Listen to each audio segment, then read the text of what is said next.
성공의 문을 여는 마스터키 24번째 7일 연금술. 이 책의 마지막 챕터입니다. 자, 시작합니다. 1. 과학자들이 처음으로 태양계의 중심에 태양이 있고 지구가 그 주위를 돈다고 말했을 때 사람들은 매우 놀라고 당황스러워했다. 그 생각은 틀린 것이 분명해 보였다. 해가 하늘을 지나서 움직인다는 사실만큼 분명한 것도 없었다. 누구나 해가 서쪽 언덕에서 져서 바다로 잠기는 모습을 볼 수 있었으니까. 학자들과 과학자들은 이것이 어리석은 생각이라면서 거부했다. 그러나 증거가 생기자 결국 모든 사람의 마음이 바뀌었다. 2. 우리는 종을 소리나는 물건이라고 하지만 사실 종이 하는 일은 공기의 진동을 일으키는 것뿐이다. 이 진동이 초당 16회가 되면 귀에 들리게 된다. 또 우리는 초당 3,800번의 진동도 들을 수 있다.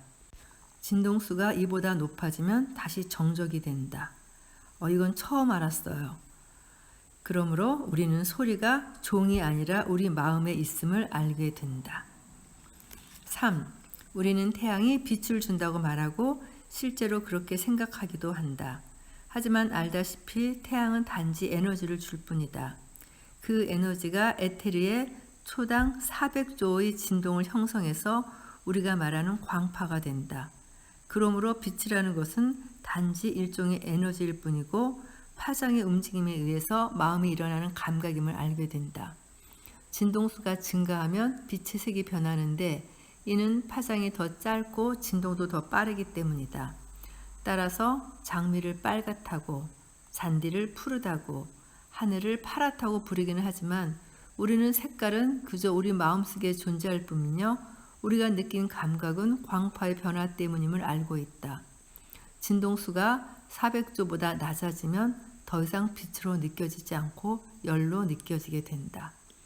그러므로 진실을 알려면 감각의 경험에 의존해서는 안 된다.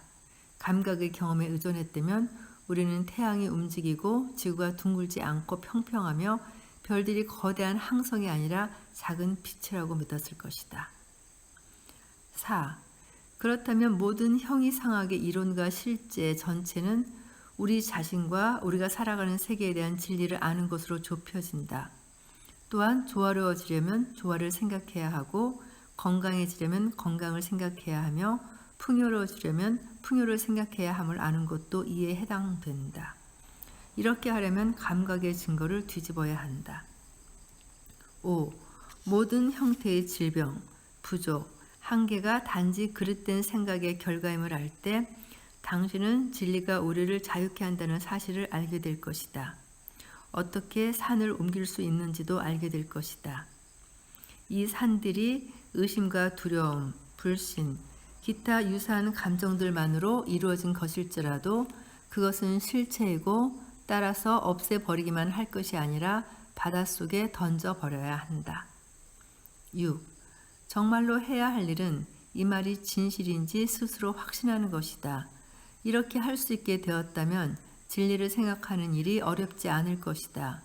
그리고 앞서 살펴보았듯이 진리는 생명력이 있기에 스스로 현실로 나타날 것이다. 7.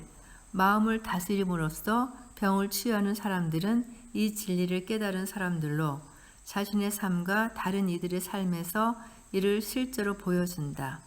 이들은 생명과 건강과 풍요가 어디에나 존재하며 모든 공간을 채우고 있음을 알게 되었고 병이나 결핍이 나타나게 하는 사람은 아직 이 위대한 법칙을 깨닫지 못했다는 사실도 알게 되었다. 8. 모든 조건은 생각의 창조물이고 따라서 마음의 산물이므로 질병과 결핍은 단지 진리를 깨닫지 못한 사람의 마음 상태를 나타낼 뿐이다. 마음 상태가 개선되는 순간 조건도 바뀔 것이다. 9. 이렇게 하려면 고요한 상태에 들어가서 진리를 알아야 한다. 모든 마음은 하나로 연결되어 있으므로 당신은 자신을 위해서나 다른 사람을 위해서나 이렇게 할 수 있다. 원하는 조건의 심상을 만드는 법을 터득했다면 그 방법이 가장 빠르고 쉽게 결과를 얻는 길이 되겠다. 하지만 터득하지 못했다면 논증을 통해서 곧 당신의 주장이 진리임을 스스로 완전히 수긍하게 함으로써 결과를 얻을 수 있다. 10. 기억하라. 이것은 가장 이해하기 어려우면서 동시에 가장 훌륭한 말이다.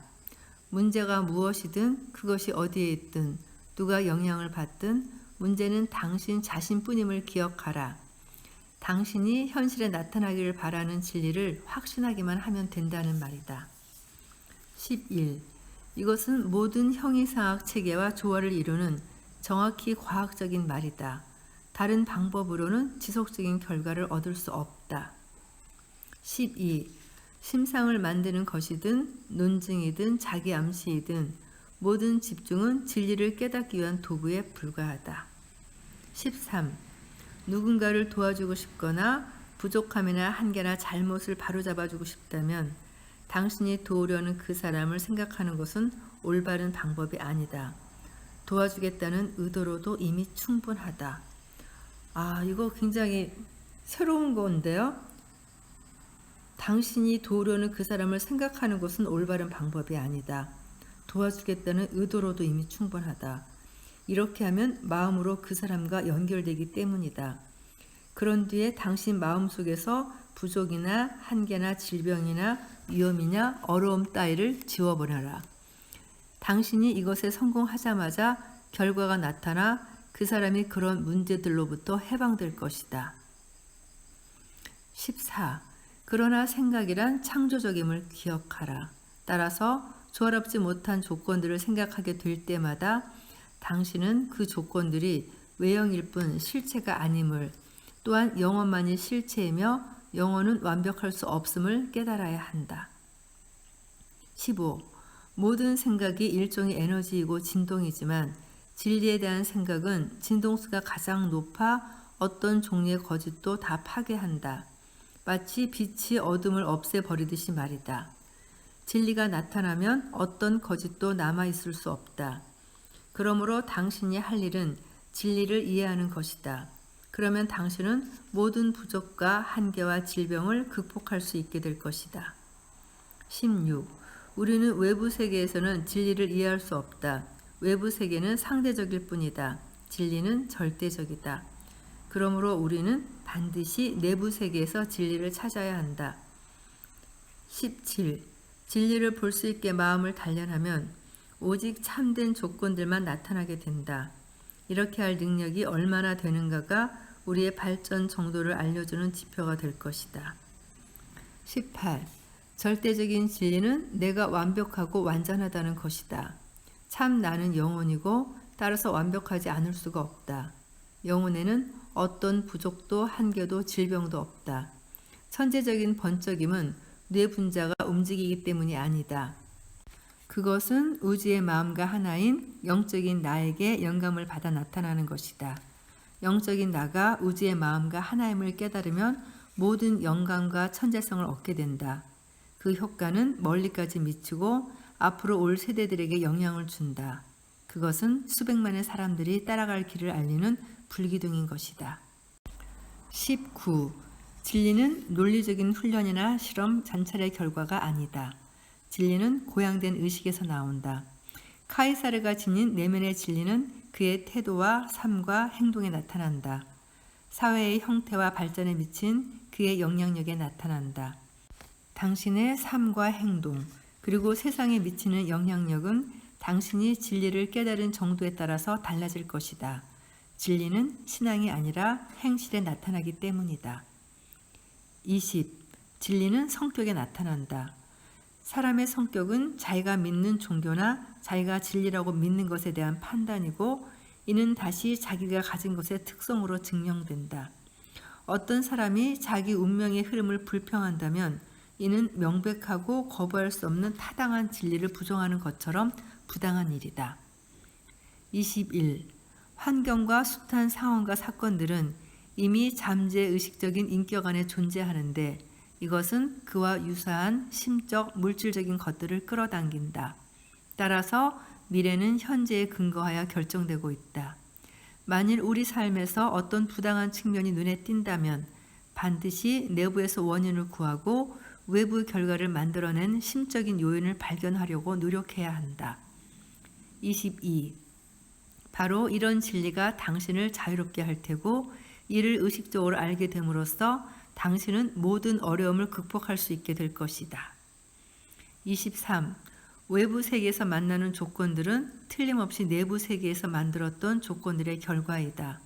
따라서 마음속에 완벽한 이상을 간직함으로써 이상적인 여건을 만들어낼 수 있다. 24. 불완전하고 상대적이고 제한적인 여건들만 본다면 그런 여건들이 나타난다. 그러나 마음을 단련하여 영적인 자아, 곧 영원히 완벽하고 완전한 존재인 나를 보고 깨닫는다면 조화롭고 온전하고 건강한 여건들만 나타난다. 25. 생각은 창조적이며 진리는 인간이 생각할 수 있는 가장 완벽하고 고귀한 대상이므로 진리를 생각하면 진실한 것을 창조하게 되리라는 점은 자명하다. 또한 진리가 나타나면 거짓은 사라질 수밖에 없다는 것도 분명하다. 26. 우주의 마음은 존재하는 모든 마음의 합이다. 영혼은 마음이다. 영혼에는 지능이 있기에 영혼과 마음은 동의어이다. 27. 우리가 이겨내야 하는 어려움은 마음이 개별적이지 않음을 깨닫는 일이다. 마음은 어디에나 존재한다. 모든 곳에 존재한다. 다시 말해서 마음이 존재하지 않는 곳은 없다. 그러므로 마음은 보편적이다. 28. 인간은 지금까지 이 우주 창조의 원리를 가리키는 말로 신이라는 단어를 사용해왔다. 그러나 신이라는 말은 적절한 의미를 전달하지 못한다. 대다수 사람들은 이 말이 외부에 존재하는 대상을 의미한다고 생각한다. 그러나 실상은 정반대다. 그것은 바로 우리의 생명이다. 그것이 없이는 살아갈 수 없다. 죽을 것이다. 영혼이 몸을 떠나는 순간 우리는 무이다. 그러므로 영혼이 바로 우리의 전부이다. 이 말도 정말 공감 가는 말이에요. 우리가 신이라는 단어를 사용했을 때 우리는 신이 외부에 있는 어떤 절대적인 존재라고 생각을 하거든요. 그러니까 하나님이 내 안에 있다라는 말의 뜻을 이해하기가 힘든 거예요. 이어지는 29. 그런데 영혼이 하는 유일한 활동은 생각하는 일이다. 따라서 생각은 창조하는 것이 분명하다. 영혼이 창조하기 때문이다. 이 창조의 힘은 누구에게나 있다. 생각하는 능력이란 곧 이 힘을 제어해서 자신과 타인을 위해 사용할 줄 아는 능력이다. 30. 이 말이 진실임을 깨닫고 이해하고 받아들일 때 당신은 마스터키, 이 책의 제목이 나오네요. 마스터키를 갖는 셈이다. 그러나 이를 이해할 정도로 지혜롭고 증거의 무게를 달아볼 만큼 포용력 있고 자신의 판단을 따를 만큼 단호하고 필요한 희생을 견딜 만큼 강한 사람만이 문을 열고 들어가 나누어 가질 수 있음을 기억하라. 31. 이번에는 우리가 사는 세상이 참으로 훌륭한 곳이고 당신이 훌륭한 존재이며 많은 사람들이 진리에 대한 지식에 눈뜨고 있음을 깨달으려 노력하라. 또한 사람들이 그들을 위하여 준비된 모든 것을 깨닫고 알게 되는 순간 그들 역시 약속의 땅에 있는 빛나는 것들이 눈으로도 보지 못하고 귀로도 듣지 못하고 사람의 마음으로도 생각지 못하는 것임을 깨닫게 될 것이다. 그들은 심판의 강을 건넜고 참과 거짓을 구분할 수 있는 곳에 이르렀으며 꿈꾸고 뜻했던 모든 것이 찬란한 실상에 비하면 한 점에 불과했음을 깨닫게 될 것이다. 마지막 질문입니다. 모든 형이상학 체계의 이론과 실제는 무엇에 달려 있는가? 자신에 대한 진리란 무엇인가? 모든 그릇됨을 없애는 방법은 무엇인가? 다른 사람 대신에 이런 일을 할 수 있나? 우주의 마음은 무엇인가? 우주의 마음은 어디에나 존재하는가? 우주의 마음의 본질은 무엇인가? 우리가 우주의 마음에 작용하는 방법은 무엇인가? 여기서 생각이란 무엇을 의미하는가? 그 결과는 무엇인가? 자, 이제 성공의 문을 여는 마스터키 총 24주가 지났습니다. 제가 만약에 책을 정말 무인도에 갈 때 딱 3권만 가지고 가라면 저는 반드시 마스터키 한 권을 꼭 가져갈 것입니다. 그만큼 한마디 한마디 매주마다 진리만으로 가득 찬 그런 좋은 책인 것 같아요. 이 책을 여러분들에게 추천할 수 있어서 저도 참 좋았습니다. 감사합니다.